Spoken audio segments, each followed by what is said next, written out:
We know in the last election that Donald Trump gained pretty big amongst Latino voters, and that if Democrats want to win in the midterms, if they want to win the next time around the presidential election, they're gonna have to reverse that trend. So before you can reverse a trend, you have to understand it. And so there's been a lot of attempts to explain why we saw the demographic shift that we did. Well, now there's a new one, and it's founded in a particular kind of religion. I found it pretty interesting and I wanted to discuss it with Francesca.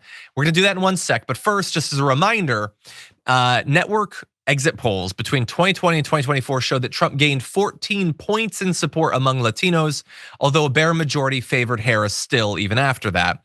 He gained 25 points among Latino Catholics and 18 points among Latino evangelical Protestants. You can see that there was sort of an interaction between being Latino and being a particular religion. So what is the explanation? Well, some are now saying prosperity gospel might be part of the reason.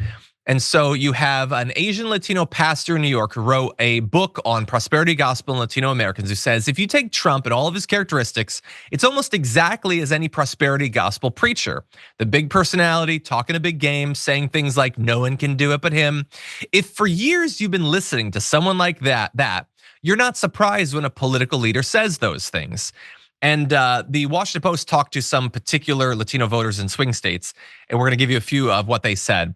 One said, Kamala said, Trump is for the rich, I fight for the poor, but I don't wanna be low class. I hope that's not a bad way to say it, but I don't wanna be there. This is someone who became a US citizen last year, a decade after coming to the US from the Dominican Republic.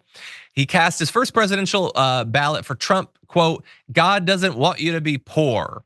So the idea being, and we've seen some of this, like these Musk cultists, these people who, like, they think that if they worship and pray hard enough at these billionaires, money will somehow be transferred to their accounts, even though those very billionaires are making it harder and harder for them to even maintain their economic position. So I don't know if you find this to be at all persuasive. What do you think of it? I think it's really interesting. I think it explains a lot. I mean, we've always said that, like, you know, if Republicans actually wanted to gain Latino voters, they could lean into Catholicism, Christianity, and, like, you know, being anti-choice and all these other things that you know, Latinos often can be conservative because of Catholicism. But it's like, that's almost old thinking. New thinking, and especially even in some of, like, you know, the new offshoots of Christianity that have come to Latin America, like evangelism, right? And evangelical Christianity, but also so much grounded in similar, you know, big pastors that have like crazy Rolex watches on and, you know, promise that you're gonna get out of your financial situation. Meanwhile, they're like making hand over fist money. They're wearing like Armani suits, you know what I'm saying? Like time and time again. And they command huge numbers of people in Latin America, as around the world as well. But Trump is very, very similar to that. And so that's number one. And the number two is exactly what this guy who was interviewed says, which is like, I don't want to be poor. That's gross. I want to be a billionaire like Elon Musk. And I am just, you know, a few Bitcoin away from getting there. And that really is prosperity gospel, is like, you're almost a millionaire. God loves millionaires and billionaires. And they, by virtue of the fact that they are rich, means that they are holy, means that they are deserving. And the people who are poor, those people are poor for a reason. It's not capitalism, it's not exploitative workplaces. It is because God wanted them to be poor. Yeah. So in that schematic, who doesn't want to be rich, right? Yeah, it's this weird interaction with the hierarchical, like the fundamentally hierarchical nature of right-wing thought, that every sort of characteristic can be ranked, and oh, what do you know? We're in the top one for all of them, which they really love. And I think it's appealing to people to think, well, the obviously we're not at the top, most people, when it comes to the economy.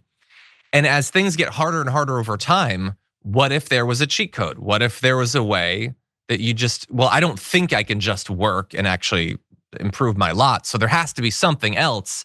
And I think you see a lot of that sort of desperation. You see it in like the rise of the online gambling and how many men are like losing everything they have. And you see it with Bitcoin. It's this desperation, like, well, obviously I can't just invest like a normal person over the course of decades. That just doesn't work anymore. So I have to hope that I will be on the top of a pump and dump.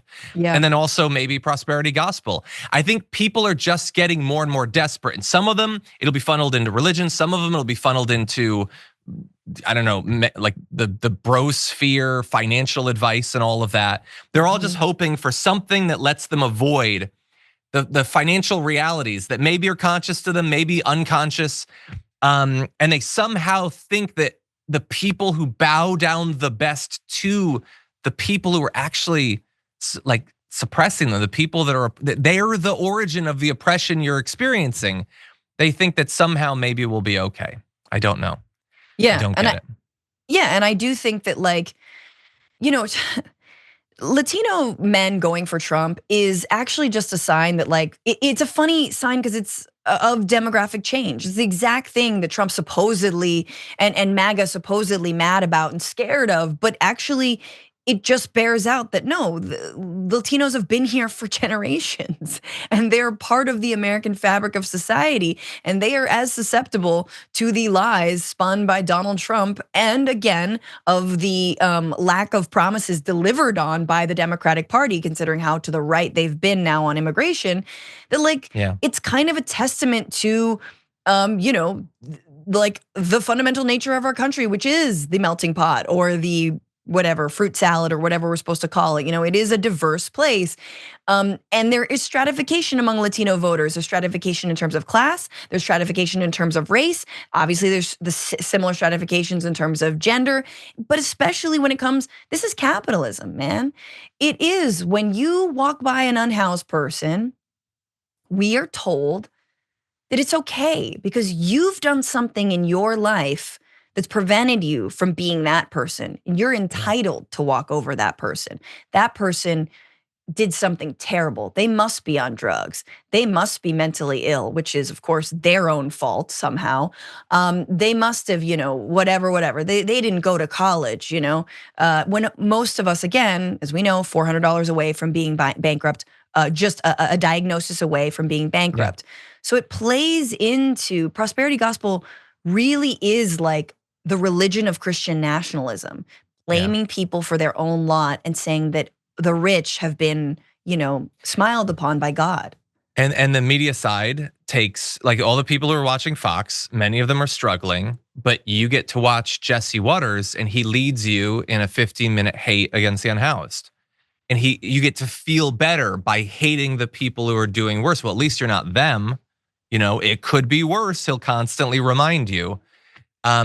Yeah, and look, you talked about, you know, Democratic failures to deliver. Like this is just one little iteration of what we've been talking about, which is when you allow people to grow increasingly desperate, despots and demagogues are going to take advantage of that. That is what they do. They do it throughout history. They do it across the world. That's what they do. So deliver better, deliver harder, deliver faster. That's what you need to do.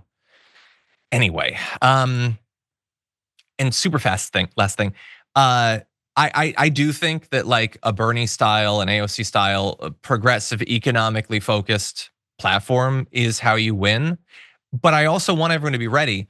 It will never do as well politically as it should because of this stuff that we're seeing. These ways that massive money and media and culture have taught people to not actually care for their own economic interests, or to have sort of convoluted, bizarro world, upside down views of how their life can be improved. I still think it's the best politics, and I still think it's the best actual way to deliver for the American people. But there are a lot of people who do actually worship the wealthy. They do actually think those people are better, and we should actually transfer our wealth to them. And so just bear that in mind as we go forward in this continuing struggle.